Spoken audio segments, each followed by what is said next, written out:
Tom, Dick, I know you fellas going to work tonight, right?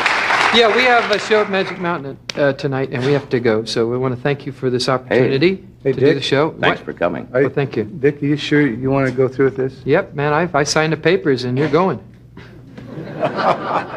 Well, I got to get my stuff together. I want to say thank you a lot, and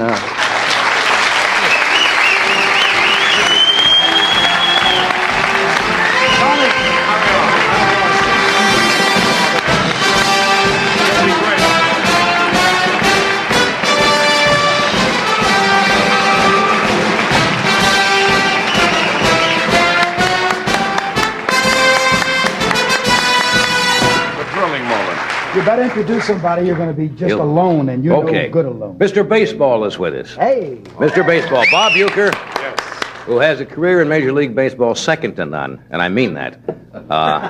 He's now a broadcaster for the Milwaukee Brewers and one of the 3 announcers on Monday Night Baseball. Would you welcome Bob Uecker?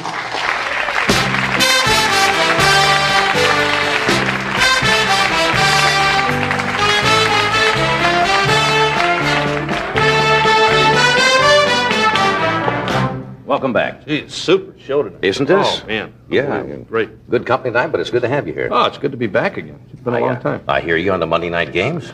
Yeah, I keep showing up. You know, I tell you to go to Philly or L.A., someplace, wherever they tell you to go, that's where I go. Yeah. You know, doesn't matter what the game is. Who cares? You know? Yeah. Did you, just where you go where they send you? Well, after the game, I always thought was much more important than the game itself, you know? Right. Pound the streets a little bit. See what's cooking. Dig up a little action. Yeah. Hey, when you were a kid, did you have a dream of being a Major League Baseball player? I mean, say someday I'm going to be playing in Yankee Stadium, or I think every kid does. I think I didn't only want baseball. I wanted track and field too, I guess. I think I was the youngest kid in Milwaukee to participate in a hammer throw. Manual training teacher. Zapped a ball peen hammer at him one day.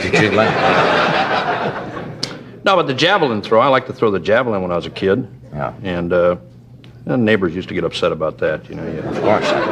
They had a shingle house, it'd stick right in there. But the hammer throw, I threw a 16-pound hammer. I was 15 years old, freshman year in high school. I threw a 16-pound hammer. I was the youngest kid in Milwaukee to throw a 16-pound hammer. Yeah.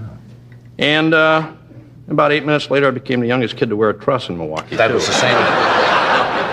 Well, you shouldn't start too young with sports like that. Yeah, it blows you up like this. Yes, and hurts you can't sit well. And were you injured like a lot of ball players? They always seem to retire because of injuries. The elbow goes or the legs go. Were you plagued by any injuries when you played at all? I think for me it was more my hands than anything else. Well, you were a catcher. Yeah. You know, you go in a bar after a ball game and you're sitting there 3-4 hours popping a few, and sooner or later somebody's going to step on your hands, you know.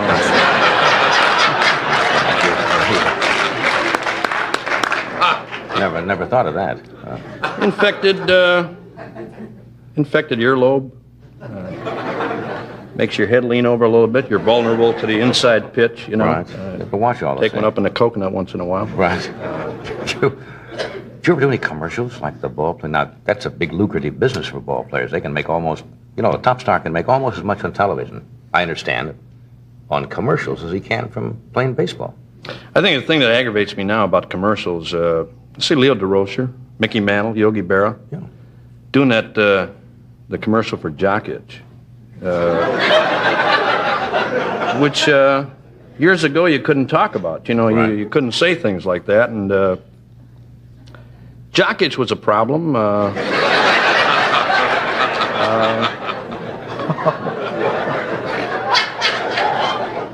You know, when I played, it was a league rule you couldn't touch yourself. And,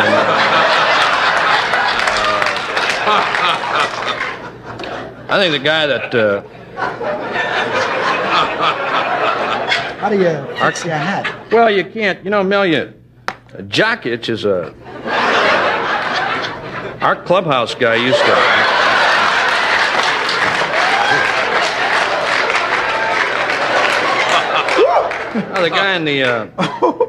The guy in the clubhouse is a guy that caused it. Like, if you didn't pay your dues on time or if you're a little light with a tip, like when they did your laundry, Right.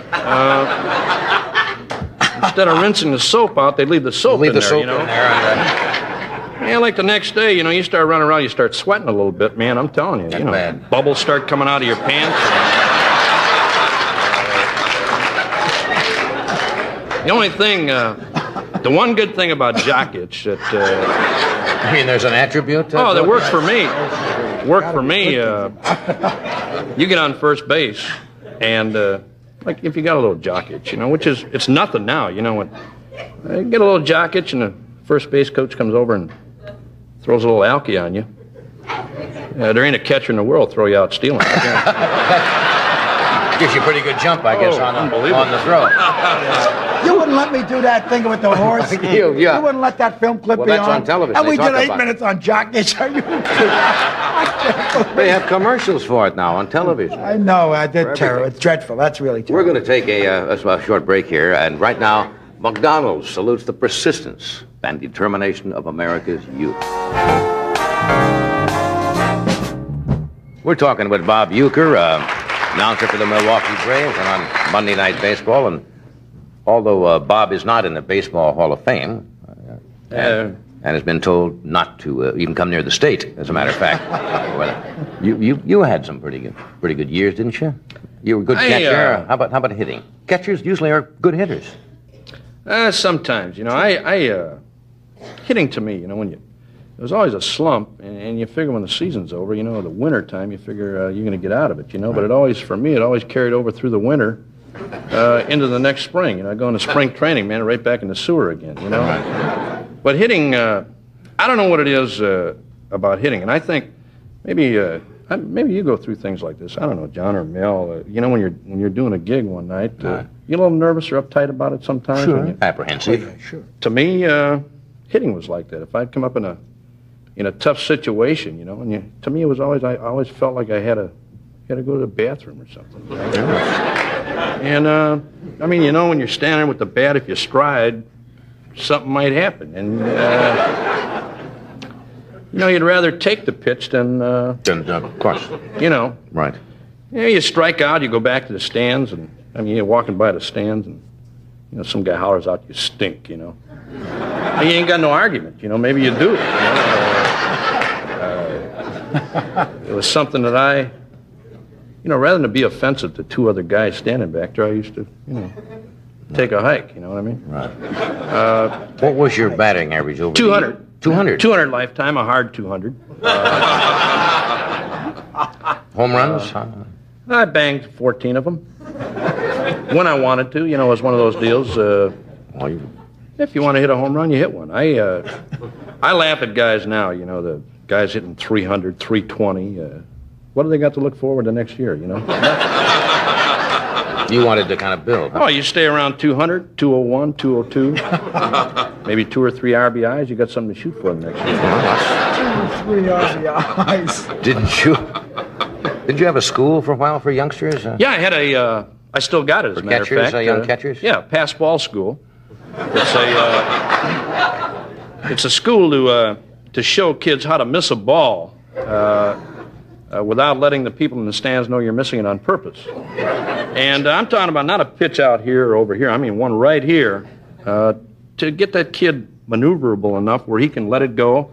And maybe if the umpire is having a bad day, maybe to hit him right here. Sportsmanship is the kind of the byword. Oh, yeah, hey. We've branched out now into lacrosse, hockey, polo, and stickball, and then graduation day, we let them all play on one field, and whoever wins graduates. That's a wonderful school. We'll take a break. We'll come right back.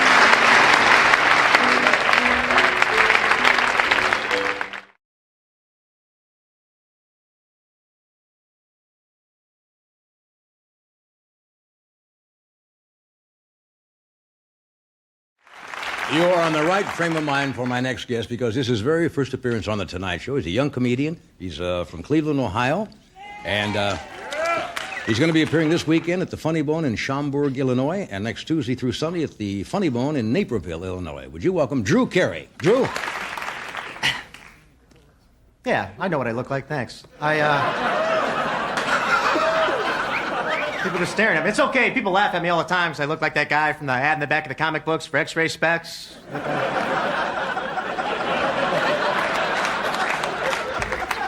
So, I mean, I'm glad to be here, man. I'm in a great mood. I had some terrible news in the mail lately. I got my high school reunion coming up.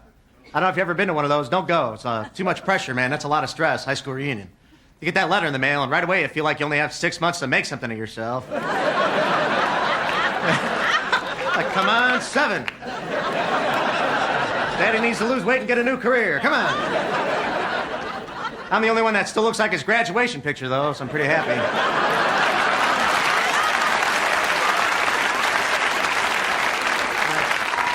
I know it's funny and everything. I just don't think looking like this is worth that one joke. But anyway,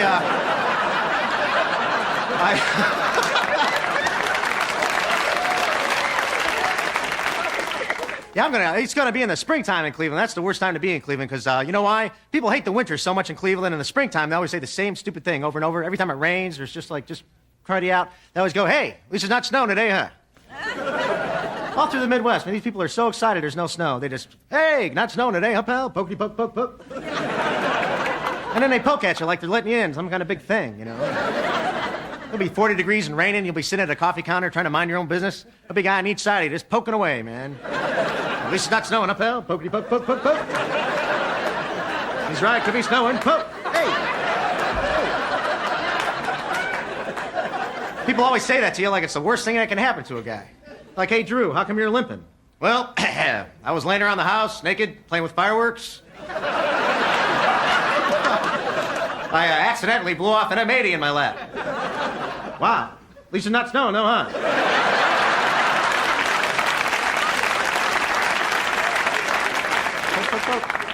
Yeah, I'm excited about the reunion. I'm going to go up. You know, I bought a brand new car. I bought a Yugo. Thank you very much. Actually, I bought it just for this joke. Hope you like it. I'm driving my Yugo, right? And stopped at a stoplight. Another Yugo pulled up along right beside me. I couldn't believe it. It's a Yugo, same stoplight, same neighborhood. What are the odds? Then the guy rolled down his window and he said, "Pardon me, would you have any mayonnaise?"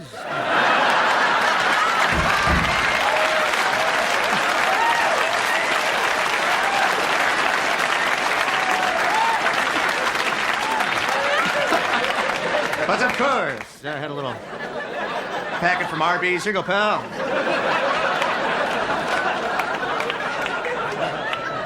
Should do that next time you see a little Hyundai or Yugo on the street. It's pretty damn funny, man. Just honk at him. "Would you have any mayonnaise?" "Hey, shut up. I don't even have a radio, man."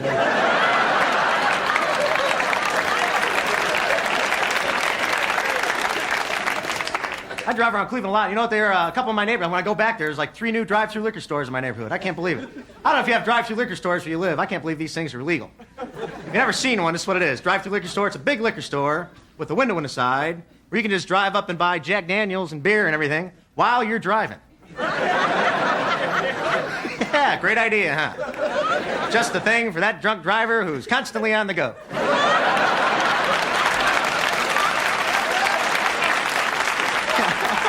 No time to stop at a real bar. I got things to do today, pal. Places to go, people to hit. I'm a busy man. Yeah, just not enough hours in the day to hit everybody you want to hit. Christmas time, up on the sidewalk.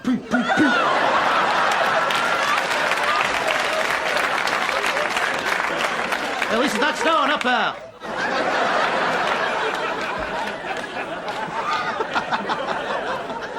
Yeah, and I go back. I'm gonna, I used to be skinny in high school. I gained a lot of weight since then. I'm kind of chunky now. I've got a little bit of gut, so I'm wearing this big old suit. If I put on a pair of bikini underwear, I look like a Bartlett pear with the rubber band wrapped around the bottom.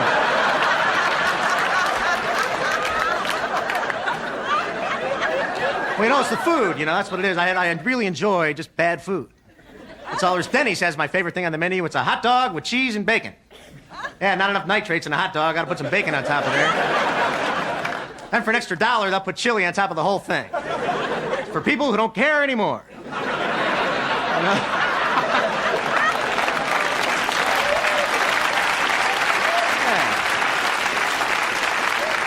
I tell you, man, that's a power meal. Chili dog with cheese and bacon, that's power food. I don't care what you say. Power meal. That's the kind of food just marches right down your throat, you know? Follow me, boys. We're going to the heart.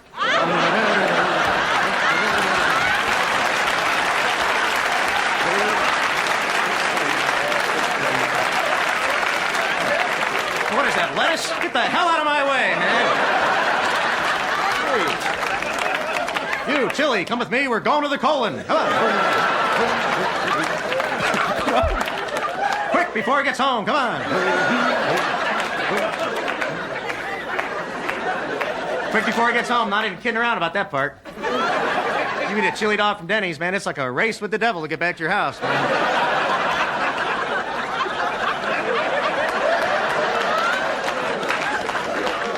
If you don't make it, don't worry about it. See, that's the thing. I like to have a good time no matter what. Nothing really gets me down, not even bad weather or anything. You know, a lot of people get bummed out when it rains. Not me. I love it when it rains. More it rains, the more I like it.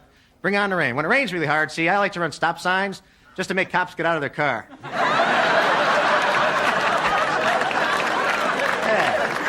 Hey, hell with them. I got the money. Get out, man.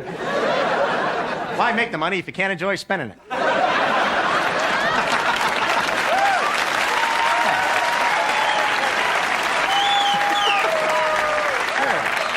Just stand there and make them stand there in a big puddle in the rain. All right, you. You know why I stopped you? Yeah. You know why I ran a sign? Thank you very much. Appreciate it. Thank you.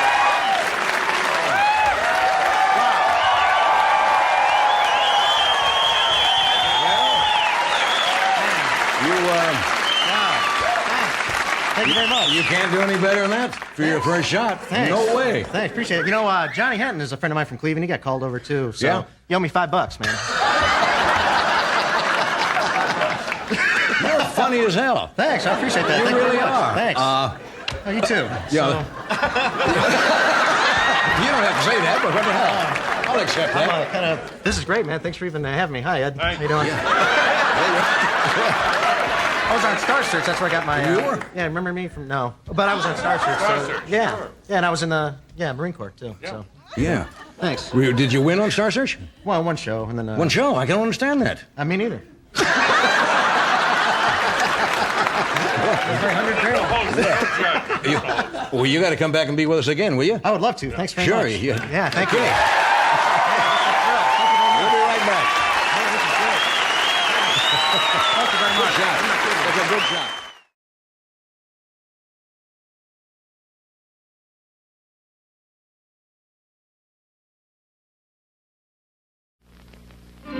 The following program is brought to you in living color on NBC.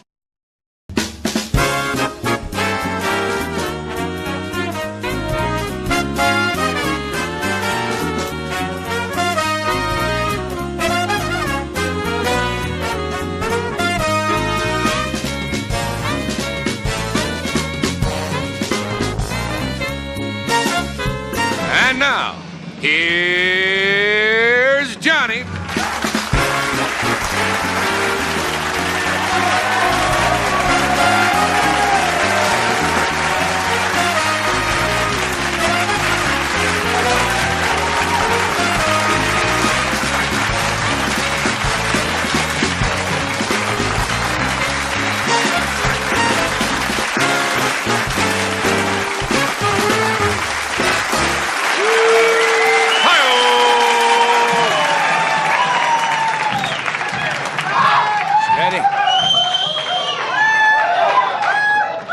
This group is higher than a kite. It's easy to when to applaud. We have a sign. The trouble is now knowing when to laugh during the monologue. Why don't we get a big sign, Fred, that says laugh? How was Hawaii? You just got back from Hawaii. Loved Hawaii. Staying at the Monekuki Nikki Hotel there. Did you learn anything? Yes, sir, I did. Are you going to demonstrate later on? No, sir, I'm not. I hate to start. What is that you're wearing? I just thought I'd borrow Grandma's curtains and live a little bit. What's Grandma running around like this? I hate to start the show off with a sad note, but this weekend at the Lion Country Safari, Herbie the hippo passed away. They had an unusual eulogy. They had a parrot trained. The parrot gave the eulogy. Sounded just like Jessel. Said, I've known Herbie many years, one of the finest hippos. It was a great fun weekend. We're in a new studio tonight, and the laughs are not down here yet. Isn't this where Monty Hall used to... Yes. I expect to see giant carrots and people dressed like rabbits sitting out here. I had a great weekend. Watching television, I saw the Anderson tapes, and then I put on the 11 o'clock news and watched the Republican tapes. Have you been following that affair? Huh? The Watergate affair? The Republicans apparently bugged, several hours of Democratic meetings? And they got all those tapes, and all they heard were top Republicans or Democrats saying, what are we going to do? That's all they got. The Democrats also, Democrats also tried to bug the place where the Republicans make all their big decisions, but it's hard getting to the boardroom at General Motors.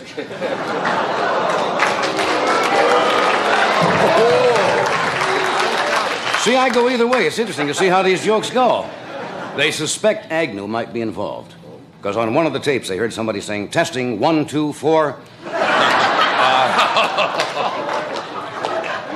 Interesting to see how the political situation is going. You see the picture in the paper today of President Nixon meeting with Ray Charles, the soul singer? And the president told Ray Charles that he and Pat really love soul music. Says, as a matter of fact, they have 2 copies of Glow Little Glowworm by the Mills Brothers.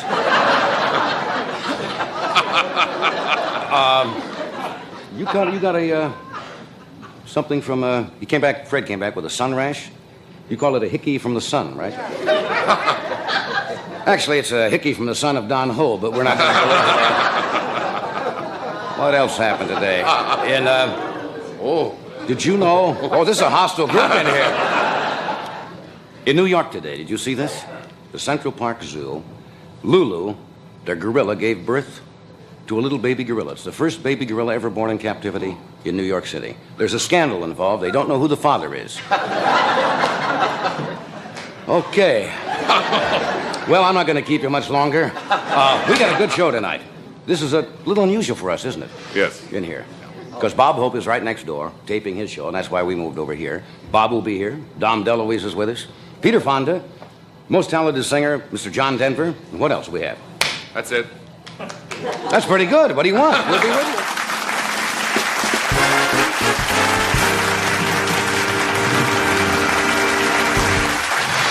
We'll be right back after a word from one of our sponsors.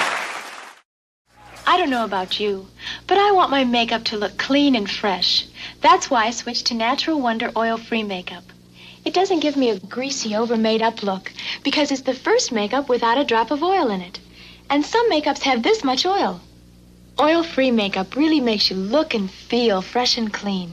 If your makeup doesn't tell you otherwise, it's probably got oil in it. Mine's oil-free. Natural Wonder Oil-Free Makeup by Revlon. Beautiful.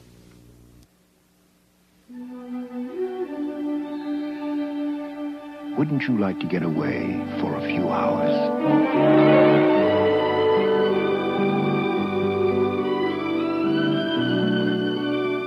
A Beauty Rest by Simmons can help put you into such a deep, sound sleep, you'll feel like you've been away overnight.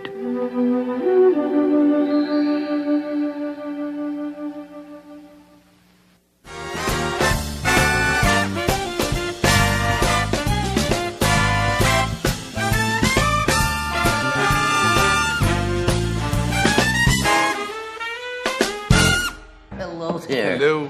We are back. Does it seem strange working in here? Seems a little strange. How about how close the audience is? They're right on our doorstep. Aren't we this close in the other studio? No, I don't think so. And also the lower angle makes it look like they're just all in our living room. Yeah, Bob. Let's have a party. We're the same space. What? We're the same space. It seems strange. I don't know why. Doc is where he's supposed to be. I'm where I'm supposed to be. Anything to report? I was back in our town yesterday for the weekend. Were you back in New York? What were you doing? Great. Every Indian summer, I was rehearsing my show, my nightclub. Oh, yes. I had to go back and meet the troops, the band, hear the charts. It opens, I guess 13th, we can mention it, November the 13th in New York at the... Masonette Room. At the Masonette Room with the St. Regis. I was there Saturday night to see Mel Torme, who's tearing them up down. It's a great room. It's a very intimate room. It's only 200 seats. Very nice. And you're going in there. Will you be there opening night? If you want, I can't be there opening night. Why not? Well, yes, I can be there opening night. You said you didn't want me there opening night. Well, maybe. The acts sound pretty good. We'll see how it is as it gets closer. I don't want you there to get me psyched You out. told me you didn't want me there the other day. Well, I opening was a night. little worried. You know, you have to have a little I want to apprehension. go opening night. All right, opening night. And just have a couple little drinks. Oh, before you no, go no, on. no, don't do that. And I want to sit in the back of the room. As soon as you walk out, I want to hear Temptation. No. I want to be one of those guys. Remember what Sing you- Melancholy Baby. Remember what you did that Now, night? what are you going to do if somebody does that? Remember what you did that night at the Copacabana to Paul Anka? He almost got out of the business. It was Jerry Vale. I did that too. Jerry Vale? That was a just silly night. Yes. A lot of Pretty comedians crazy there. night. But Yes. Don't do that to me, please. I wouldn't do that to you. Yes. All right. What else have I got here? I'm going to tell you who we got on our anniversary show first, which is going to be October the 2nd. What day is that? Monday. Actually, October the 1st is our anniversary, but we couldn't be on the air October the 1st because it would be on Sunday. That's right. And the show isn't seen on Sunday. That's right. So Some places it is. Well, not the anniversary show. No. That'll be seen a month later in those places. When are we seen in Hawaii, Fred? 1 week after you do it. It's seen a week after we do it here. Why is that? They have to roll the tape over. Tape is taken over by Dingy. I didn't know that. Anyway, here October the 2nd, Governor Ronald Reagan will be with us. Jack Benny, Joey Bishop, George Burns, Sammy Davis Jr., Jerry Lewis, Don Rickles, Dan Roan, and Dean Martin. Wow. For openers. Well, that's all live. We're not going to do any film clips or anything. No. It will all be actually right here on our stage. All right. Do you have anything of note? You keep carrying books around. No, this is a copy of Los Angeles Magazine, and in it they have 25 things to do when you're bored. Well, everybody gets bored. Here's what they say. Have your portrait painted. That's one of the things they recommend. Thumb through excited this audience, doesn't it? Yes. Thumb through the encyclopedia in pursuit of new knowledge. Invent something. I'm not making these up. This is what this magazine says to do. Take a scenic bus tour of Los Angeles. I've never seen a bus in Los Angeles. If you can find the bus. Learn a new skill, take a night school course, take a tour of a factory or bakery. There are 25 of those? No, I'm not going to read them all, obviously, the way they're going. Start collecting something. Start collecting That's all it says. Old doorknobs. That's what it says. Now, who would want to collect old doorknobs? You might because of your dreaded fear. Well, that's the little-known phobia, and I don't want to talk about Tell it. them. That's- I mean, go ahead, because somebody out in the audience might have that same fear. Well- and you mentioning it would make them feel less It's embarrassed about it. nyctophobia is what it is, and most people don't know about Now, that. what is nyctophobia? It's a fear of backing into doorknobs. Most people don't know that. It's a... I'll see you probably help somebody out there. There may be other nyctophobia-ites out there. Well, it's just kind of weird. Go for a bicycle ride. Well, those Does that are cover not... it? About the 25, I guess, hits everything, doesn't it? Well, that's for just your average boredom. Now, when the boredom really sets in, Deep boredom. deep ennui, when you really have boredom, we have some more things here to do that they did not list in this magazine. This is when you're really bored. Punch a cop. You know, erase a zebra. Go to the beach, find a sleeping sunbather, and melt a chocolate bar in his stomach. No. And a couple of chocolate streaks. Yes. Get a flavor straw and suck out your gas tank. Interview a meatloaf. Line your shorts with chapstick. Start your own ecology drive. Buy a tree and plant a Datsun. This is when you're really bored. Ride a skateboard through a car wash. Weave a potholder out of your chest hair. And the final one, throw prune pits at a shut-in. Those are just weird little things. No, come on now, don't encourage that. Don't encourage that kind of material. I got one of Doc's pills in me. You know, I just came back from Lake Tahoe this morning, and I'm a little flaky. I worked up there at the, gee, that's beautiful up there. That whole Lake Tahoe, went up to the Sahara Hotel. It's beautiful, beautiful country. And Doc has something he takes when he's tired. Yes. Gives him kind of a lift. Yeah, you blink a lot, but you're sure awake. I don't know what it is. It's nothing. I don't want to give the impression that it's something illegal. It's nothing like that. It's a perfectly legal formula, isn't it, Yeah, Doc? there's nothing illegal about it at all. Come on now, don't do that. It's a little thing just when you're Feeling low. yes, and it doesn't bother you at all. It just gives you get a a little lift. you get a little hyper, you know. You know, you're the only one I ever knew that had nyctophobia. I have a lot of them, and I don't want to discuss them. You know some of them. Yes. Altrophobia is another one I have. Which one is that? Well, I'll tell you later. We'll return as soon as I think of what it is with our guest after we take a short pause for this commercial. All right, good doctor. Some Hornet music, please. Oh, that's splendid. Okay, we're ready. Ladies and gentlemen, this is American Motors' new Hornet hatchback. Now, it looks like a sports car, it runs like a sports car, but it uses gas like a compact, and it costs like an economy car. And the Hornet hatchback gives you lots of extra room when you need it. Open the hatch, fold down the back seats, and load up. Luggage for your vacation, or wood from the lumberyard. It's great for young families with lots of things to do and lots of places to see. American Motors, new Hornet hatchback. It is some car. And only American Motors makes this promise. The buyer protection plan backs every 73 car we build. And we'll see that our dealers back that promise too. American Motors Corporation. We back them better because we build them better.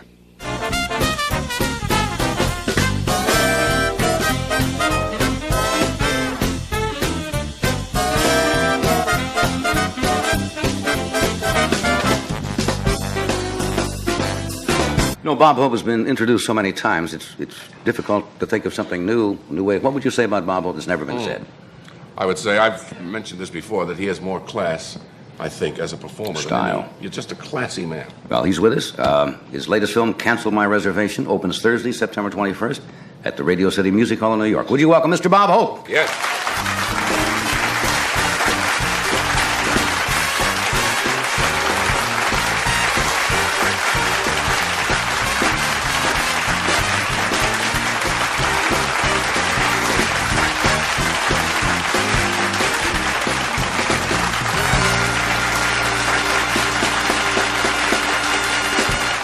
How are you? How are you? Very natty tonight. They make this stuff in all prices, don't they? I want you to know what they make on the upper floor at Hart, Schaffner & Martin. That's right. You've. How are you, John? I'm All fine, right? Robert. And you, my boy? Good, my pal. You Very look nice. very fine. You look good. I don't have to start off asking where you've been. I can tell you. Oh, Fella geez, sent where me a- I've been. Fella I've sent been me- home one day in the last month. Fella sent me a picture today. I got it in the mail. A fellow by the name of Dan Griffin. Yeah. Apparently you were at this place in Wisconsin. Yeah, right. And he sent along this picture. Oh, Get a close-up of it. Oh, come so on. I know where you were. Oh, my God. Egg Harbor, Wisconsin, right? Isn't that awful? Advertising for Egg Harbor. Is that wild? Whereabouts is Egg Harbor? Egg Harbor is just up from Green Bay, and Right. it's right up from Green Bay to Sturgeon Bay and up. And I want to tell you, it is too much. Yeah. It is too. Do you ever think I'd wind up at Egg Harbor? I know you do. Egg Harbor, Wisconsin. I was up there candling a few. He says That you. was something, I'll tell He you. quotes one of your lines here. What did he say? He said, "You said Egg Harbor is so small, the local mafia chief is a Filipino." I do a lot of stuff out of town. No, but it's sensational. I wanted to find a place. We played the Duquesne, Illinois Fair, and I said, and I had to go to Michigan Fair, so I said, where can I go? And I was talking to this guy, Harold Fuller, up in Green Bay, and he said, we got a house for you up at Egg Harbor. And we went up to Robert Cole's house, and it was fantastic, I want to tell you. And it's great to get out all alone, you know. And that was like just a vacation, really. Nobody recognizes you, you know. I lasted about a half hour. Oh, God, it's terrible. Those trees don't applaud and the seagulls don't care. You know? All they're interested in is the bread. I think it's just, I can't stand it. If there hadn't been a star in my tent, I would have left right away. Really? Really. Egg Harbor. But the Should go people there up there are something else. They're just sensational. And we got to Sturgeon Bay, and we stopped at the supermarket to get some groceries, you know, and we were around there. And there was one old guy who looked at me and sort of thought he knew me, you know. And he sort of stalked me for about 15 minutes, and he finally walked over. He said, "You couldn't be Bob Hope, could you?" I said, "I could be, but I don't want to be tonight." He said, "I thought so." Hey, this movie I was just talking about, Cancel, But is that the it's one that beautiful. I... I got to tell you one more line about Egg Harbor because we don't get up to those places. And this is so beautiful up there in this lake. And we were there the third day. The mailman came around, and Dolores answered the door. My wife answered the door, and I was still sleeping. I was trying to pack in some sleep. And the mailman says, "You tell Bob that we want to do everything to make him comfortable." And Dolores said, "Yeah, well, thank you very much. That's very sweet of you." And he said, "We'll do anything, and just so he has a good time." She said, "Thank you." He said, "Could I say hello to him?" She said, "He's sleeping." He said, "I don't want to bother him. I just want to say hello to him." They mean well. Isn't that pretty? Isn't that pretty? And I want to tell you, they watch you up there. We took a walk around this town. There's nothing in the place. We had to take a walk to get that air. And you look in those windows or there's how they're watching the television. That's all they do. You know, they're watching you. You better be good, man. All right. You better be good. You got a lot to live up to. I love Billy Graham on your show. Yeah, wasn't he Isn't he sensational? good? Yes. And when he got into the thing about playing golf, you know, and people whether they swear when they're playing with him, reminded me. I used to play with a guy at Lakeside called Dr. Erdman. He was a minister, but nobody ever knew it, you know. And if you didn't know him, like if I invited Eddie here to play golf with him or something, and we got out there after a couple of bad shots, the guy swore a couple of times, "Duty, son, blah, blah, blah, blah, blah." About the fourth hole, I'd say, Party Erdman, he's a minister. That's all. Ruin the guy's game for the rest of the day. Oh, I'm sorry. Yeah, I'm very sorry. I'm always sorry. But Graham was too much, wasn't he? Oh, and you kept him on. You kept bleeding him. No, he was very good. He was brilliant that night. Did you see it in Honolulu on your surf? They don't have those things on the surfboard, huh? Oh, God. It was just great. Just marvelous. This picture I mentioned, Cancel My Reservation, opens at Radio City Music Hall. Is this the first time you've opened Radio City Music Hall? Radio City Music Hall, because usually, for the last 25 years, we went into the Paramount. They finally tore the Paramount thing down and put in some kind of a restaurant or something. And so we're going into the Radio City Music Hall, so you're going to be famous. That's right. I have a small, very small mic. We did everything we could for you. I haven't seen it at all. We have a film clip from it. Do we want to show it? Bobby, we got it racked up? Really? You'll have to watch the monitors here in the studio. And I don't think Bob has even seen this piece of film, but let's roll it and take a look. This is from Cancel My Reservation. Yeah.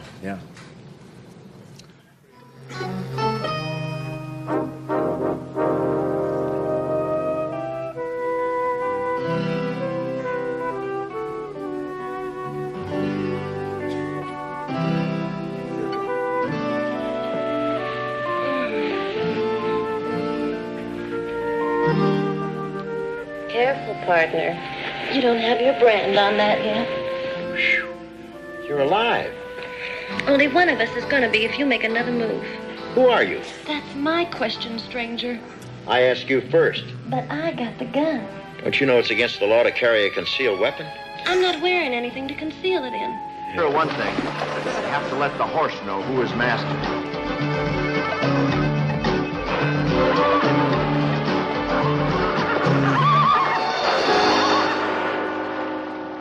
Obviously, this horse knows.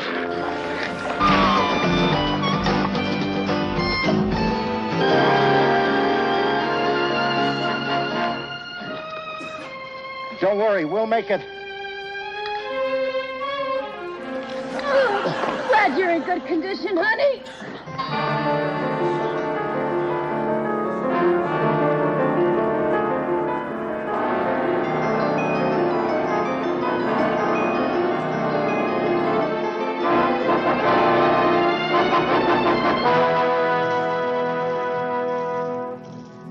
Stop at the first insurance machine, will you?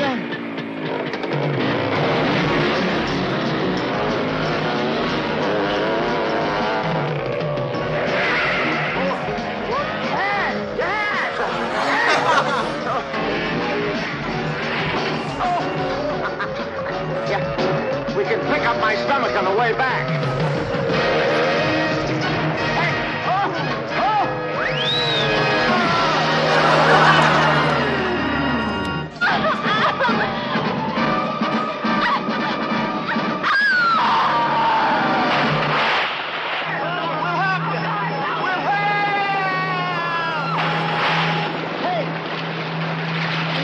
I'll get you. Be cool.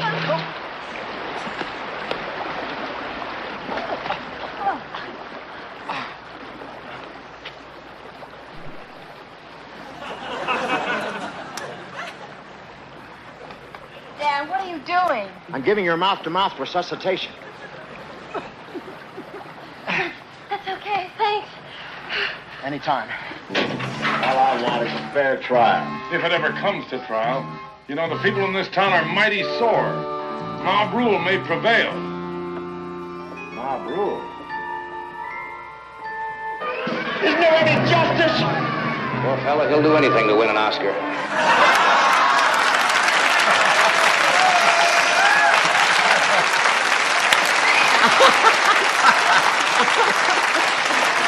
How about that, Isn't that great? Finally made it into a Bob Hope movie. Gee, that's funny. That's funny. We just. That's a Hey, you did some fine cutting there. You took out all the punchlines. Didn't want to tip off. Who did that? The Gillette people or something? No, it was fine. That's fine. I'll just give you a little rough. It's sort of a Western cat and canary. That's what it is. Yeah. How much do I? I've never brought this up, Bob, but how much do I, having not done picture work, do I receive financially for that kind of? I mean, Radio City Music Hall. I mean, after all. You saw it. What do you think you're worth? Sorry, I asked. Let's move along. Let's move along after that one. What's the first picture you ever made? The very first. The first picture was a big broadcast of 1938. 1938. Yeah. Right. I was 3 years old. Yeah. W.C. Fields and quite a cast. Yeah. Martha Ray, Dorothy Lamour. Do you remember it at all? I mean, And it was something else. I tell you, 1938. How old were you? How old were you? 1938. I was. Anyway, let's not get into that. I was 13 years old. It was beautiful. There was nobody out here, but Crosby had a ukulele, and he was going steady with the Ramona. And there was nothing around here but a few Indians waiting for John Wayne to show up. Early days out here. We're going to cut away for a second? All right, we'll be right back. Stay with us. You can wait till we get a big laugh before you go off, you fool. Nervous fingers. Now, we'll take a brief pause. That's what we're going to do for this message of interest. Brief pause. What do you think of these boots? They're nice. No, really. They're really nice. They're Florsheim, you know. I didn't know. Best fitting boots I've ever owned. Right. Is that kid skin soft? They're even lined with kid skin. I'll take your word for it. Hey, would you pay $50 for them? Yeah, sure. I paid $39.95 at Florsheim. Now that's value. Believe me, I don't throw my money around. I believe you. The Sultan by Florsheim, $39.95. Which glass would you rather drink from? 2 new glasses. We washed each one 10 times. The glass on left in a leading automatic dishwasher detergent. Glass on right in new formula Calgonite. Glass on left has visible residue. Calgonite glass is clearer. Because of Calgonite's exclusive new formula, your glasses can be cleaner than they are now. Look again. The choice is yours. Which glass would you rather drink from?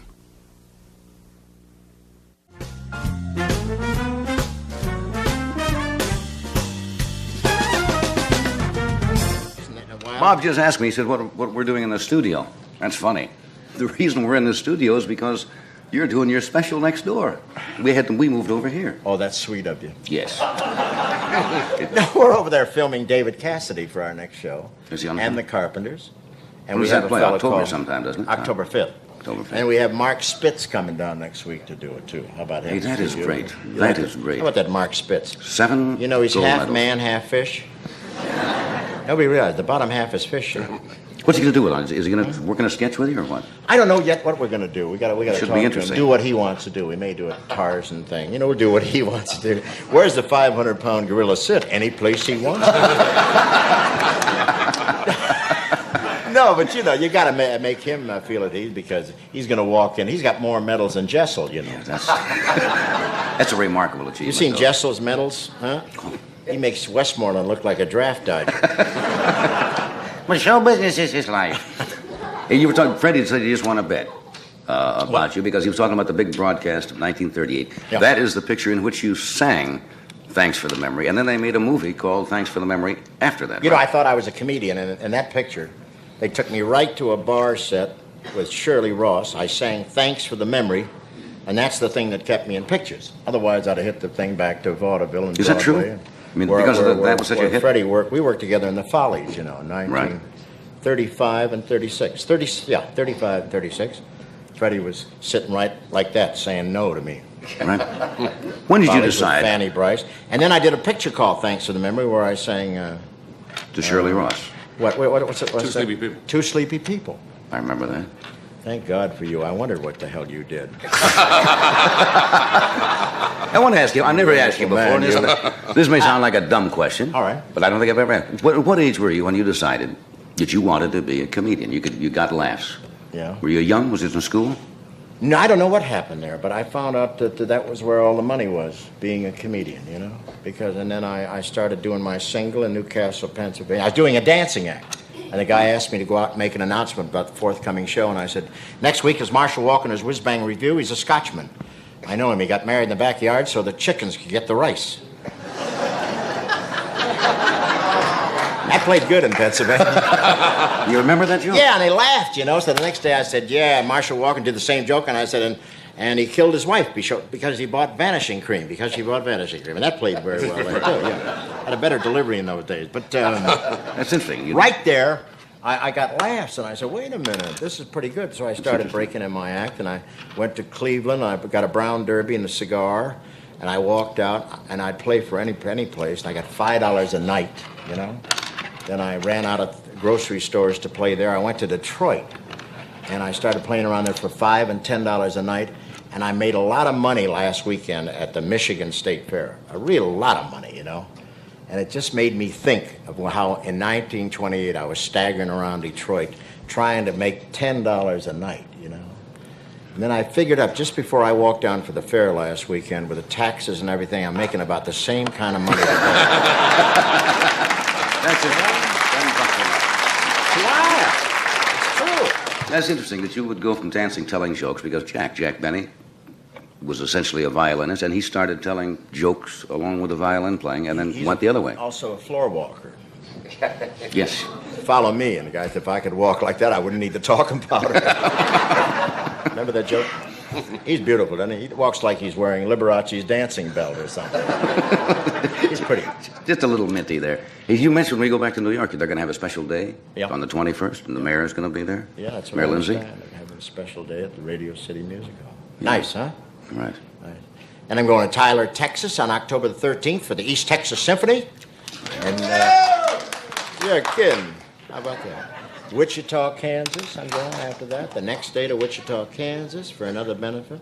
How do you manage to keep up with it? People ask you this all the time. I It's lie incredible. about my age. I just keep staggering forward. But I tell you, I have so much fun and so many laughs, you know, doing these shows. You do too. You go out. I like to do it. I just was up and at Lake Tahoe it's last therapy. When you get laughs, I think it's therapy. I'm not getting too much here tonight, but I figure you're able to nap because I've seen you. Yeah. You can During get in the a show. car and during the show. No, you can get in a car on the way to the airport and catch.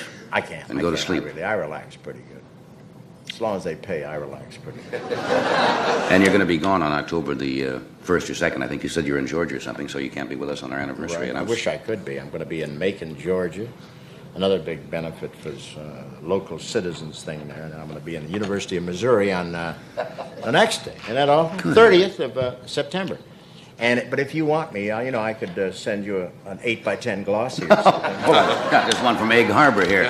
Hey, I thank you for coming. I know you got to run. Thank you. Always a pleasure. Thank We'll you, see you. John. We'll see you soon. Thank you, Bob.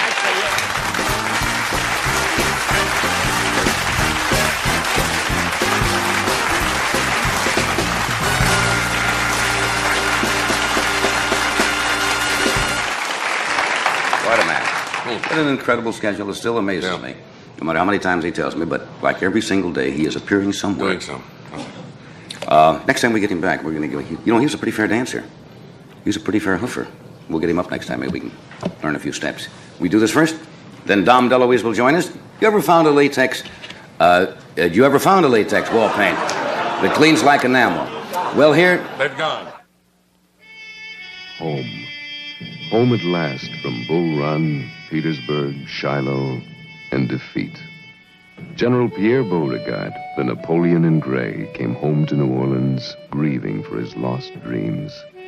Sears recently painted his house with new Easy Living paint, a beautifully elegant new flat latex that complements the walls of the most gracious homes.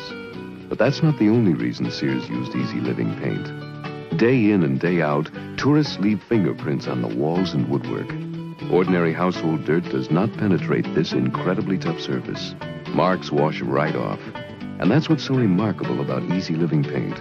Use Easy Living Paint for easier living from front hall to kitchen, in every room, on every surface that you touch. Easy Living Paint. Sears Best and Sears First flat latex that cleans like enamel. Designed for great American homes. Like yours.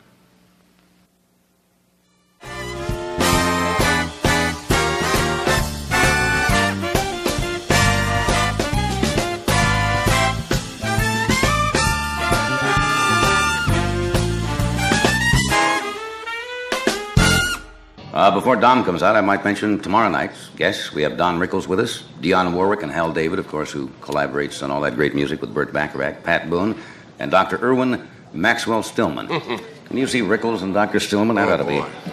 He's a very funny gentleman, most talented. He will be appearing regularly on the Dean Martin Show this fall. Would you welcome our good friend Dom DeLuise?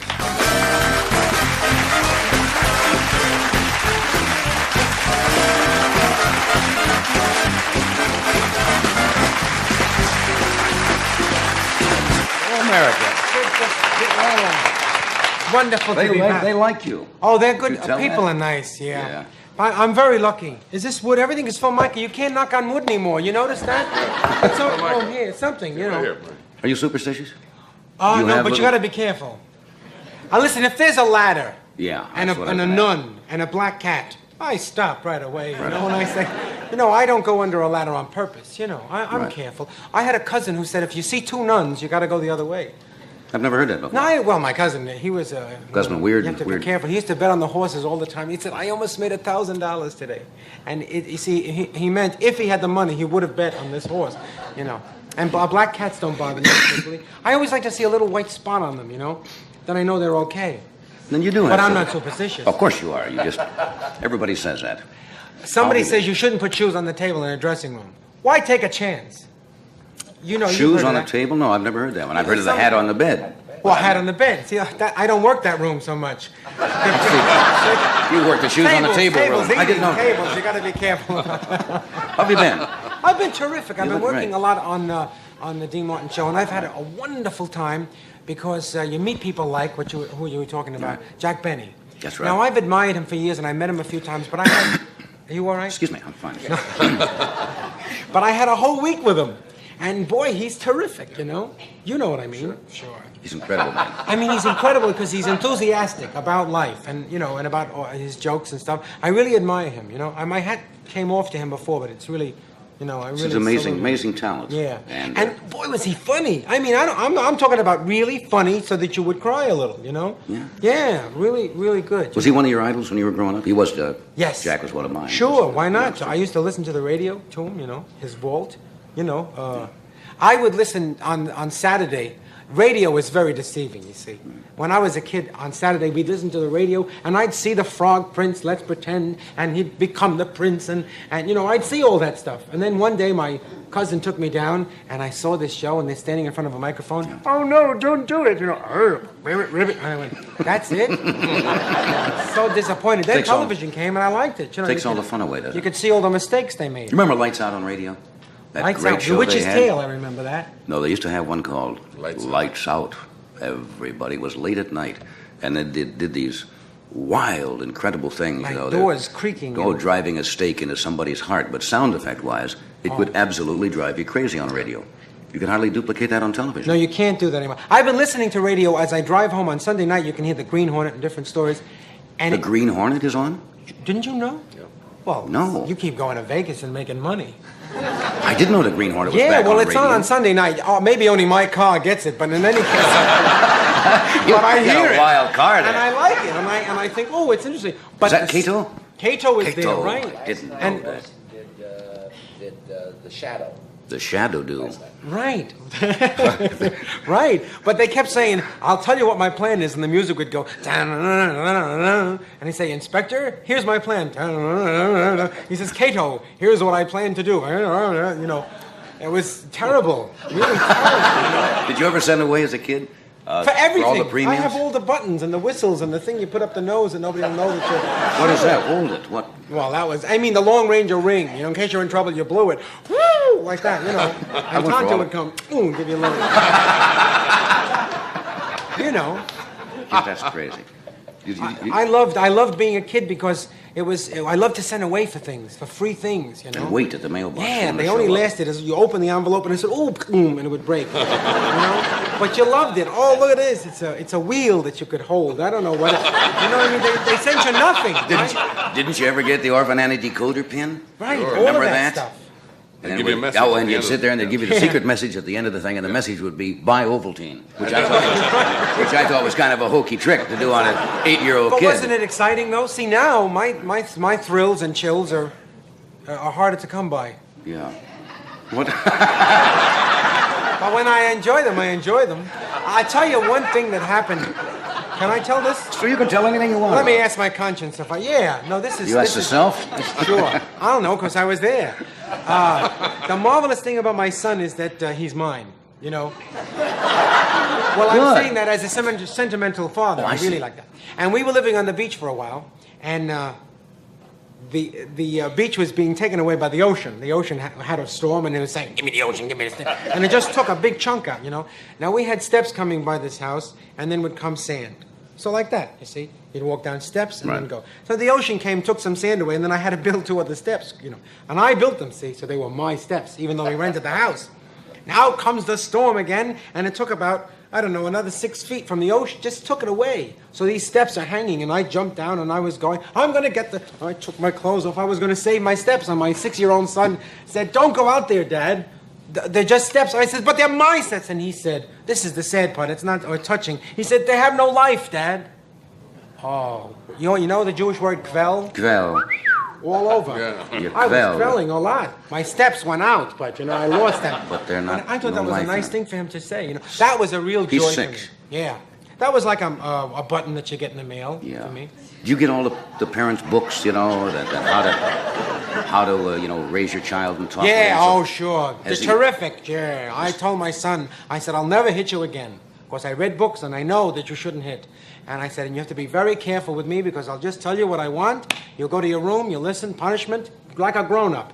The other day, I have one little boy about 9 months old like this, if my son lets him live longer. And you know, you got to watch sibling him. rivalry there? Little sibling. He picked him up, and from the back, here's what I saw. I just saw, here's the baby, and I saw a bonk.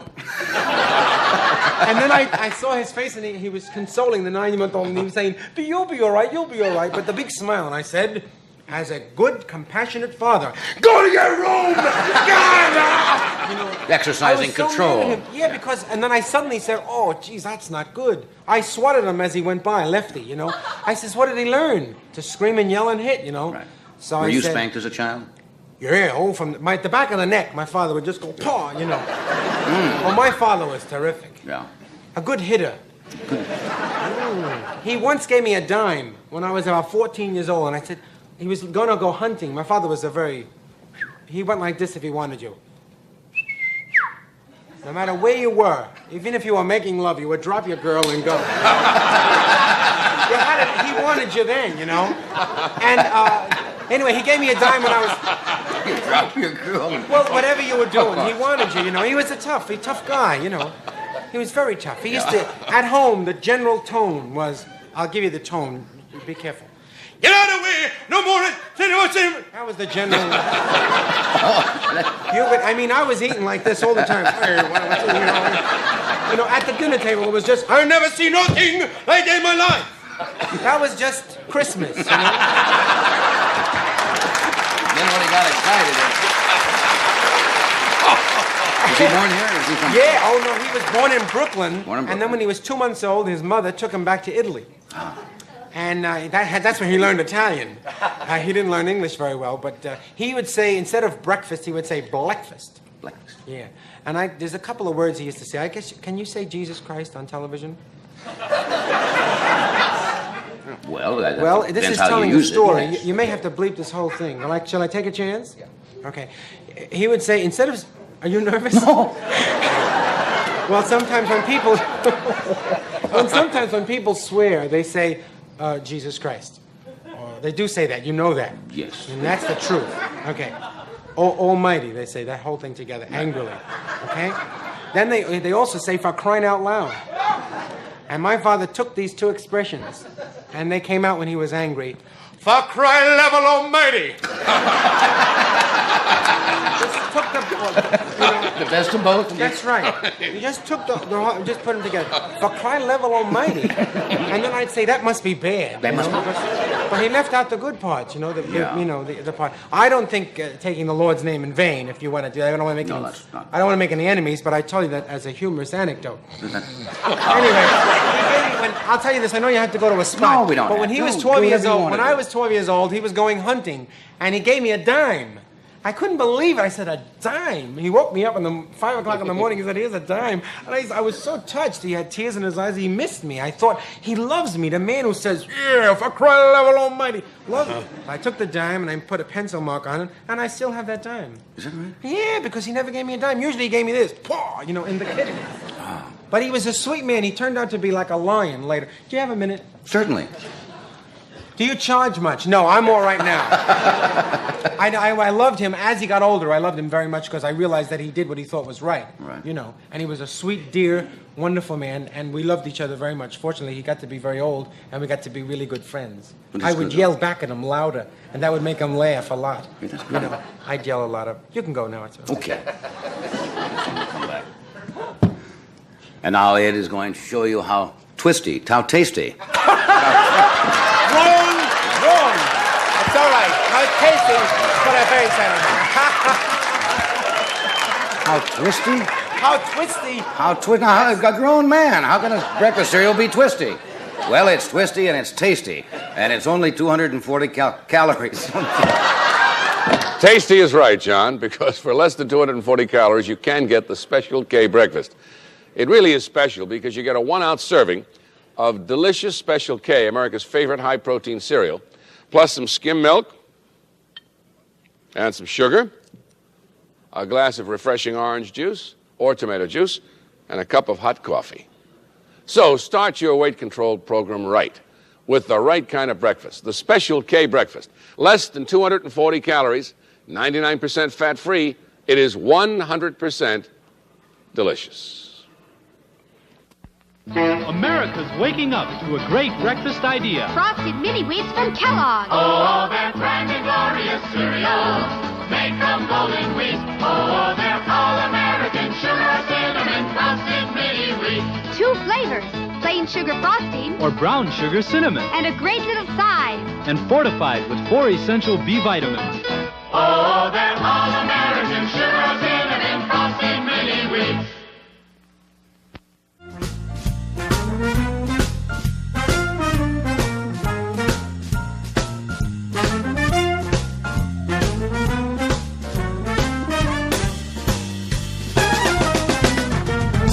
Welcome back. We're talking with Dom DeLuise and the problem.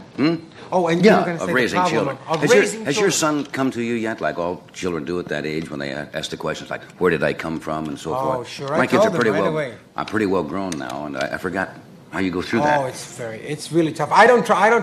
I get expert advice. See, I see an analyst. I'll tell you that right now. Not that I need it, but you never know if you're going to have a breakdown. You got a telephone number ready. And I must say that I get a lot of help about how to relate to my wife better, because we're getting better and better.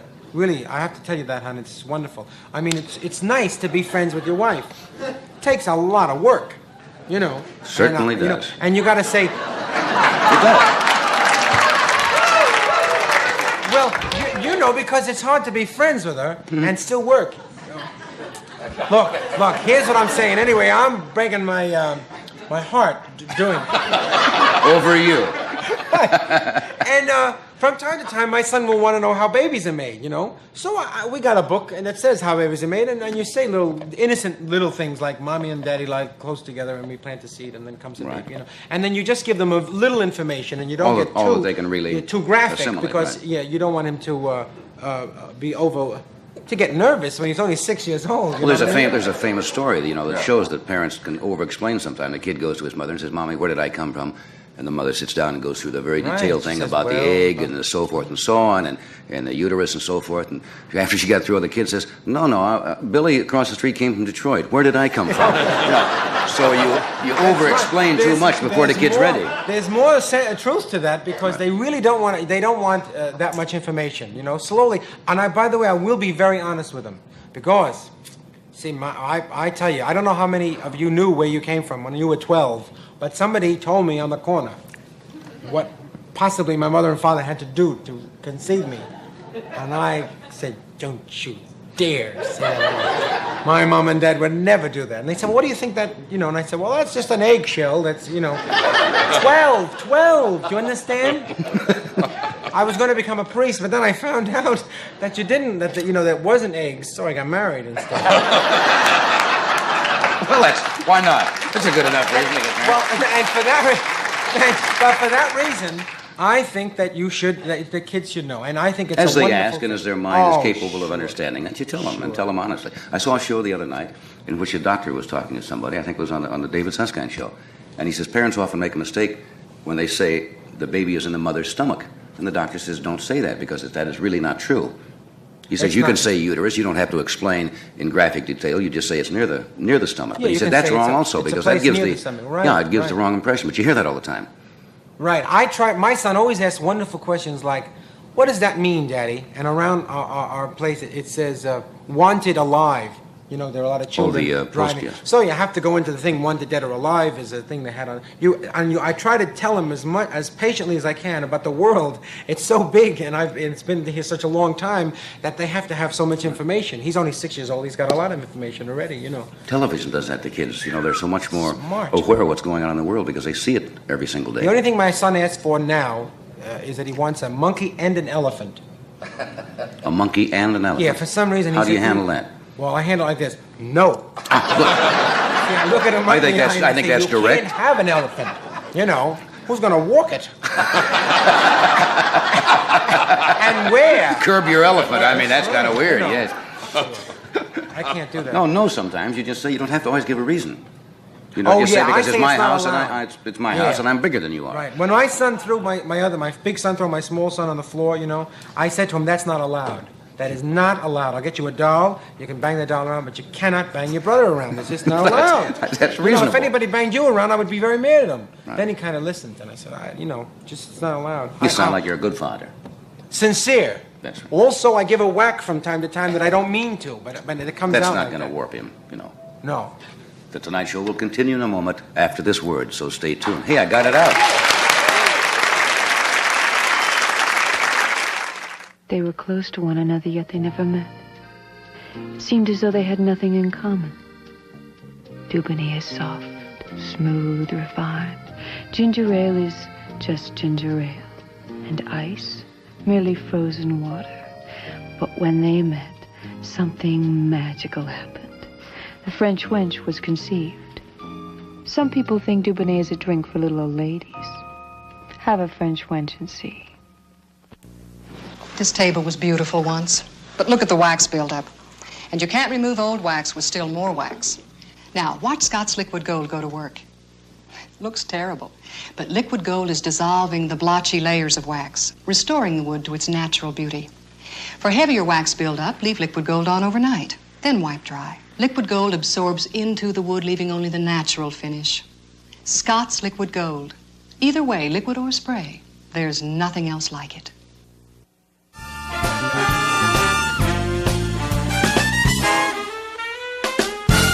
John Denver is one of the most, you can applaud for our band. Good guy. Doc Severinsen, boys. Thank you, boys. John Denver, who's coming out right now, is probably one of the most talented songwriters and performers in our business. He'll be appearing at the Greek Theater here September 21st through the 24th. This is his latest album, Rocky Mountain High. Would you welcome John Denver? Hey, John. Thank you. Be sure it's true when you say I love you. It's a sin to tell a lie. Millions of hearts have been broken just because these words were spoken. I love you, yes I do. I love you. If you break my heart, I'll die. So be sure it's true when you say I love you. It's a sin to tell a lie. Cross my heart, I hope to die. I never, never, never tell another white lie. Took my little girl out on a date last night. Next to her, brown and curly hair, I looked all right. Now I'm between the devil and the deep blue sea. Cause I said, baby, you look good to me. I told her I loved her, but oh how I lied. And now she's getting set to be my blushing bride. If she leads me to the altar, I'm sunk. Cause I can't tell the preacher I was drunk. So Lord have mercy on a no-count sin and give me one more chance to let another guy win her. Cross my heart, hope to die. I never, never, never tell her one more time. I'll never tell another white lie. Vodo-de-o-do.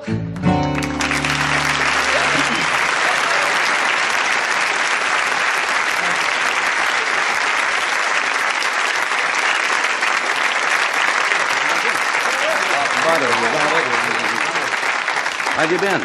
Very fine, thank you. I remember your last time here you did a song about Toledo. Yep. Right?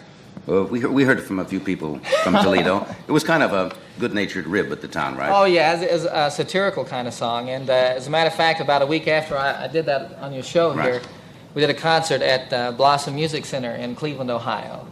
And there were a lot of people from Toledo in the audience. What were some of those lyrics in that song?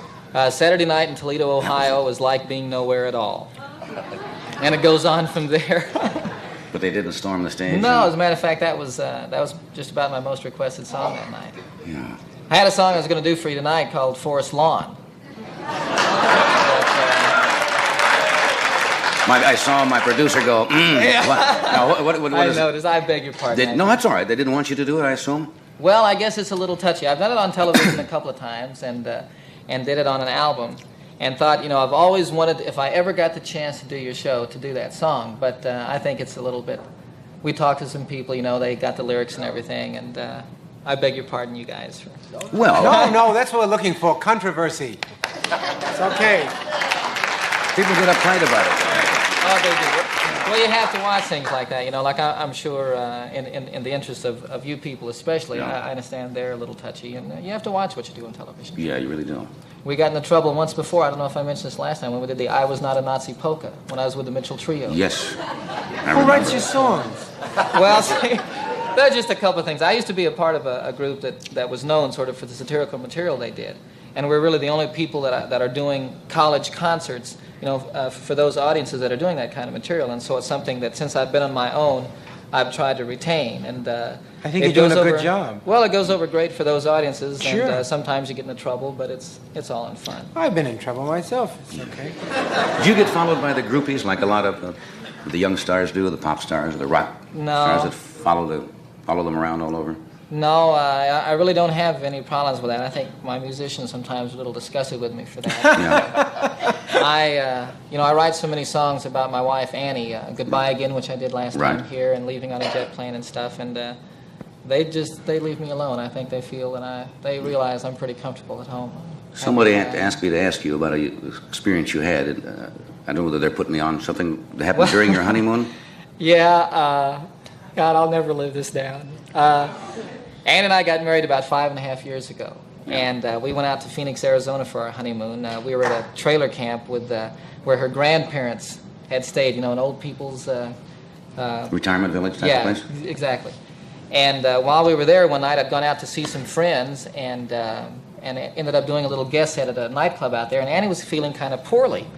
And I started getting worried about her, and asked her if she wanted to go home. No, she didn't want to. And so the evening progressed, and finally she did feel bad enough that we took her home. And as she kept getting worse and worse, and we've been married like 2 or 3 days, and I was getting very concerned. We went by the hospital. I said, "Now listen, kid, you want me to take you in?" She says, "No." So we went on. We got to the trailer and went to bed, and she couldn't even undress. She couldn't lie down, And I said, "Okay, that's it. I'm taking you to the doctor." So we called the emergency room, went there.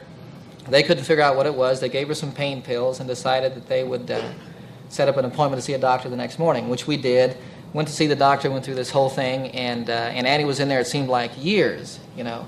And pretty soon she came out and wouldn't tell me anything, just pay the bill, we'll go. And I was getting nervous, and we got outside. I said, well, now, what's the matter? She says, well, I was in there, and the doctor was examining me. There was a nurse standing there, and he says, what are you doing in Phoenix, Annie? She says, well, we just got married, been married a couple of days, and we're having our honeymoon here. She says, oh, is that right? How long did you say you've been married? Just 2 days. Well, Annie, I'll be honest with you, I think this lovemaking has gotten a bit much for you. I think your husband's cracked your rib.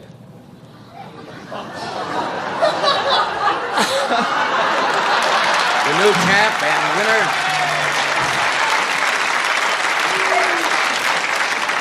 Oh, it was nothing. You tiger, you. Huh? Well, you know... She's walking around with a cracked rib and didn't know it. Yeah. And, of course, she was embarrassed to death. You know, the nurse was standing there giggling, and... You were standing there going, yeah. Sure. I mean, I started bragging to people. Maybe you're doing it wrong.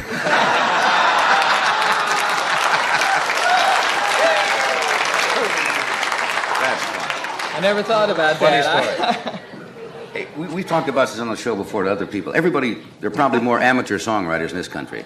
Yes, sir. Everybody thinks they can write a song. And they sit down and they send it away to be published. And, of course, they can get it published. Does it come easy for you? No, sir. It's really... every once in a while a song will be kind of easy, but they're very few and far between, you know, when I get the mood to write a song. And though I think what reputation, whatever I have, is based mostly on having written songs like Leaving on a Jet Plane and Follow Me and stuff, they really are very few and far between. And I consider myself primarily a performer, an entertainer, you know. There are a lot of singer-songwriters around today. It seems, you know, that's really the kind of music that people are interested in now. Right. But there aren't any other ones that would do things by other artists on their albums. Nobody does It's a Sin to Tell a Lie anymore. Right. That's such a great song. Oh, you know? it's a wonderful song. And but I like to write songs. I really feel good about having that avenue of expression. You know? This is the next thing you're going to do for us after we do this is your new single, right? Yes, sir. Is this one you wrote?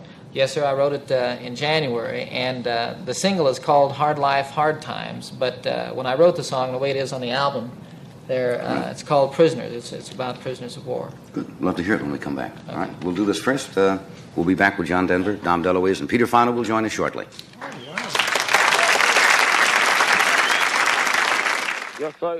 I am Luis Reyes. This is my family. I have a farm in Cibao, the finest land for growing cigar tobacco in all of Santo Domingo. Dutch masters buy my tobacco for their cigars. They buy other mild, expensive tobaccos too, from Colombia, Brazil, Puerto Rico. But to me it is most important that Dutch masters buy my tobacco. If they buy my tobacco, they must make a very good cigar. This is a capsule of vitamin E. Many things have been said about it, but one fact has recently been proven. Vitamin E applied to the skin can help prevent perspiration odor. The Menon Company has put this discovery to a very practical everyday use. Menon E, an effective family deodorant that is kind to the body. It's called Menon E because it's made with vitamin E.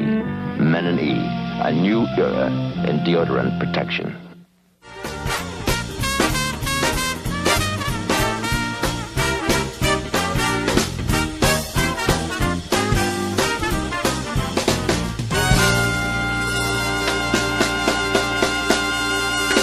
Right now, here's John Denver to do his latest single, Prisoners. John?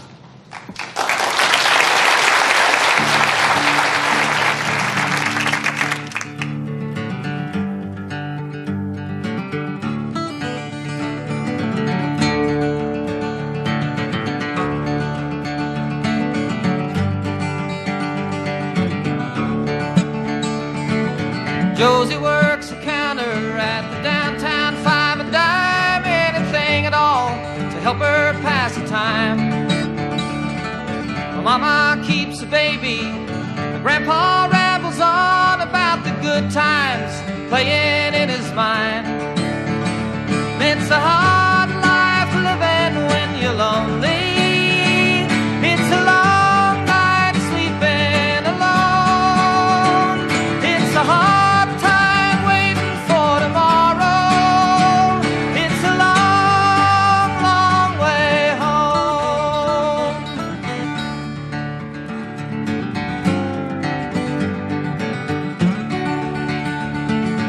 Josie spends the evening with the people on the pages of the paperback she picked up at the store. Well, sometimes it's a TV, but she'll try to write a letter. Whoa, they don't come too often anymore. It's a hard life living when you're lonely. It's a long night sleeping alone. It's a hard time waiting for tomorrow. It's a long, long way home.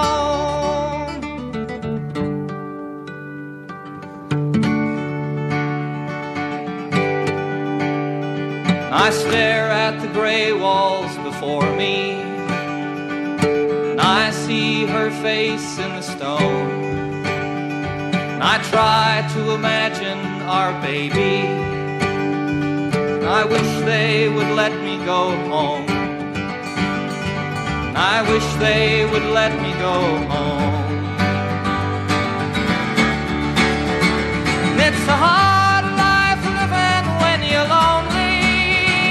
It's a long night sleeping alone. It's a hard time waiting for tomorrow. It's a long, long way home.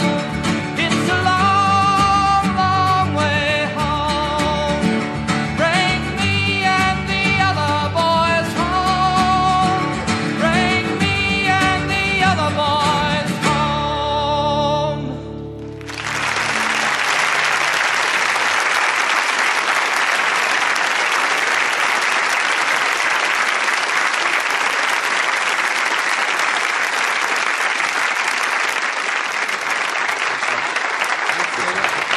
Peter Fonda will join us after a word from one of our sponsors. We'll be right back.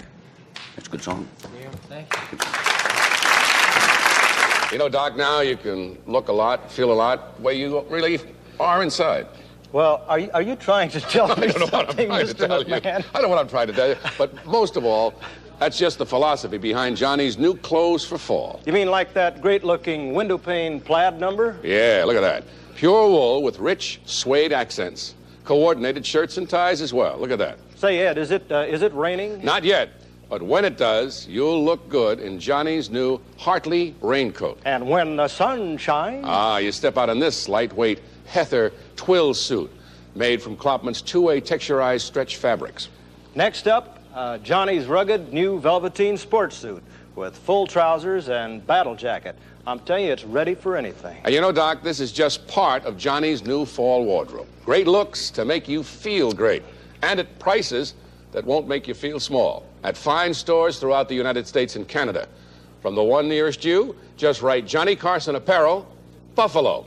Buffalo? Yeah, New York, 14240. Oh, I see.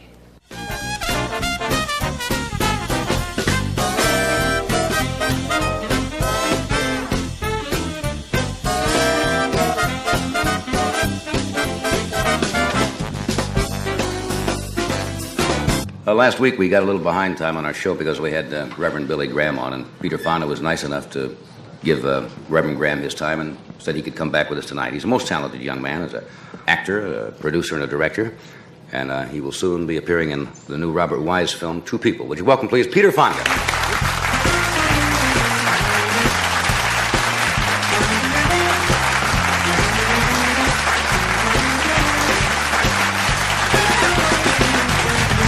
I never did get a chance to thank you the other night when we had Billy Graham on. It was very nice of you to give up the time there. We got behind schedule.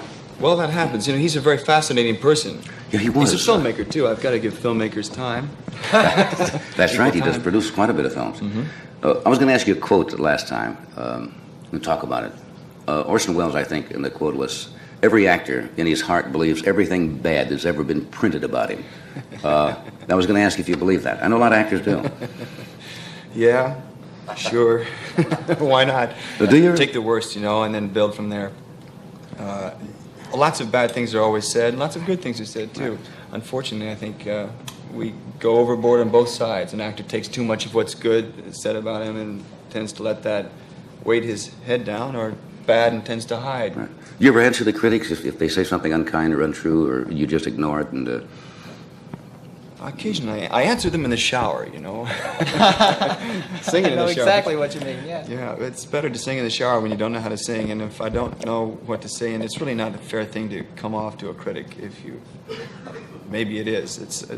It's a problem. One wants to stand up and defend one's works always, you know. Right. But you can't really win with the press in the long haul anyway, so it's better just to kind of... You try to go out and give an interview, I suppose, about something you do, if it's a song or a movie or a painting, to explain a bit more of it, to make it more understandable. I occasionally get hit, and there's no way out. Excuse me, I don't mean to interrupt. I think the thing to do is to not be hurt by it so it doesn't affect your next work. I think that it's very hard not to be hurt by what a critic says, you know. If you have any sensitivity at all. Right. So I don't believe actors who say... You got to open up to perform and to produce, and then you've got to protect yourself from the critics. So it's a. I don't believe actors who say bad reviews don't bother me. Well, they've got to bother you. But I've heard people say that. They've got to bother if you're sensitive at all, because it hurts in what you do. You're made to be very vulnerable in front of the camera, and this is a camera, you know. Right. So, as an actor, you have to be a child again and build a whole new person, and that means you are literally undressed, psychically or whatever. And to have somebody say, well, you know, he was adequate, or really, oh, God, that's the worst word. I'd rather hear somebody say he was terrible, he filthy-mouthed, commie radical. But adequate. I would die if they said I'd fall over dead. If they said that you were filthy-mouthed, commie radical? Yeah, because I get very hurt. I remember those words. I go, if a critic says something, I go, just repeat those words in my head. You know, and I shave in the morning, I go, it's terrible. I dwell in it. It's Do you enjoy your success? That may sound like a dumb question, but that you're known now for what you do as an actor. Have you found that your friends change around you when you become successful? Well, yeah, I guess I have noticed its change, and I've enjoyed it to the extent that I went out and made several movies after Easy Rider, directed them, didn't pay myself anything to do it, and paid for the film. Gee, I don't know. It's hard to say. Do you enjoy the fame itself? I mean, the money that goes along with it, or does that... That's got to be relative. Having traveled around the world, seeing what different monies are, and understanding what money is, to try to have that as a standard of one's worth or interest, it's a bum thing. Oh, I've got a boat, you know. I enjoy that's where you enjoy going, isn't it? Do you enjoy singing? You see, Yeah. You get to perform. Both of you get to perform out in front, and when I'm behind a camera, that's it. You know, if I'm just a director, I don't have any audience to bounce off of. You've got an audience here. You get immediate reaction when you work at one. You know, you don't have any of that stuff. But don't you get a feeling of accomplishment when you direct something? I'm sure you do. The product is there. Go pick up that rock and move it across there. Right. Why? Never mind why. Move the rock. Jack Benny, motivation stuff. I asked Jack once. Jack Benny, I said, "What do you like most about being famous?" And he said, and he thought for a while. He said, "Not having to stand in line at an airport." In other words, it was a little fact that the little services he would get of being a celebrity, and that's the whole thing to him, was that he didn't have to stand in line at an airport. That embarrasses me, though. Does it when if other people are tries waiting? to do that to me, I get embarrassed. I can't handle that scene at all. In other words, because I get embarrassed when I walk out and somebody's, oh, look at that, and I think, God, I spilled something on my shirt. I don't know how to handle it, really. But I can handle it as long as there's a camera or a director or something else hand me. You're protected at that moment of vulnerability. When the critics hit you, that's another thing we've talked about. Have you ever thought about performing live or doing anything like that on stage? I started that way, yeah. I did like 200 or 300 performances on stage, and then did a Broadway show called Blood, Sweat, and Stanley Pool. Yeah. That's the first time I did your show. Yeah, David Merrick, I think, once said about actors, he said all actors are children, or childlike and so forth, which really is probably true. Yeah. Uninhibited, and the more childlike I think actors are, or inquiring, the better they are at times. It's hard to think of John Wayne as a child. Yeah, very large child. He's one of the big ones, you know. Huh? Big butch child. But he's very open and honest in his films. There's something very open and honest about Duke's work. You know, I don't know what I should call him, Mr. Wayne, I guess, sir. You know, but he's very open. You know, and that's what your work is marvelous when you perform. It's great. It's worth all the trouble you go through. You see, because we're getting something from your performance that's wonderful. I'm sorry, you could suffer. It's okay, as far as I'm concerned. I think talent has to suffer a little bit. You know, they say that if you're talented, you're going to suffer. I suffer all the time. Sure. I'm suffering now. Are you suffering now, Dom? But it's true. You know, John, it's not... This job doesn't only have pluses. It has to have minuses, right? And you'll know your minuses, I'm sure. Sure. You're on the road or something like that doing concerts, you know, and it gets very lonely. It gets very lonely if you're trying to do something and you don't know if it's coming through, you don't know if you're getting across this thing. It's a part of you, you know. It's hard. I think that's very true, you know. I think that the thing you're talking about actors or artists or whatever being children is the fact that we're very open. We're influenced by everything that we see. Everything can touch you, and it might touch you a little bit more deeply than others. And so you feed that back to them so that they can get it also. Didn't you at one time, rather than be an actor, didn't you want to be a lawyer at one time, if I remember? Yeah, indeed. I figured that That was still one intrigue you? stage, you know, and this was another stage, and I could get more out of it on this stage. As a lawyer, I'd only have a small courtroom.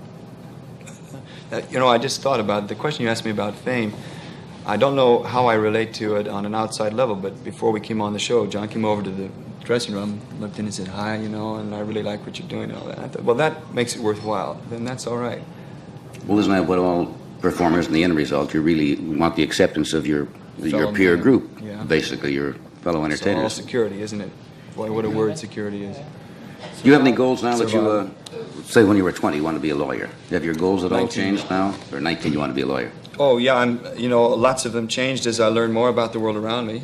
You know, television, of course, was an incredible thing. I was born in 1940, so I was one of those TV babies. It was there, and suddenly all That's this like a information... TV dinner, isn't it? Yeah, I guess TV so. You know, baby. really, you can roll out my God, mind like it's wrapped in 1940, tinfoil. really? 1940. I was writing my name in 1940. I was just kicking a lot, you know. But you've got to change your views. I think you've got to change your views, at least, when you have more information about what happens around you in the world, not just in America, but on the planet at large. Now we've been to the moon, we can see the unit of the Earth. This has been immensely important to me, whereas my mind was very narrow about civilization and society when I was 20, say, even. And I'd had a lot of television. When I actually got out there to see what television was filming and could understand the translation, I had to change my viewpoints and become more humanitarian in order to survive as an actor, in order to be able to relate to everything around me. Right. You get away in your boat a lot, don't you? Remember, didn't you have a broken leg once on the show? You were taking off for somewhere and Yeah. with the leg still in a cast? Yeah. You asked me how I was going to do it. I said slowly. I got there, though. And you did it, too, with a busted leg. That's fascinating. We're going to take a break here, and we will be right back after this word from your local station.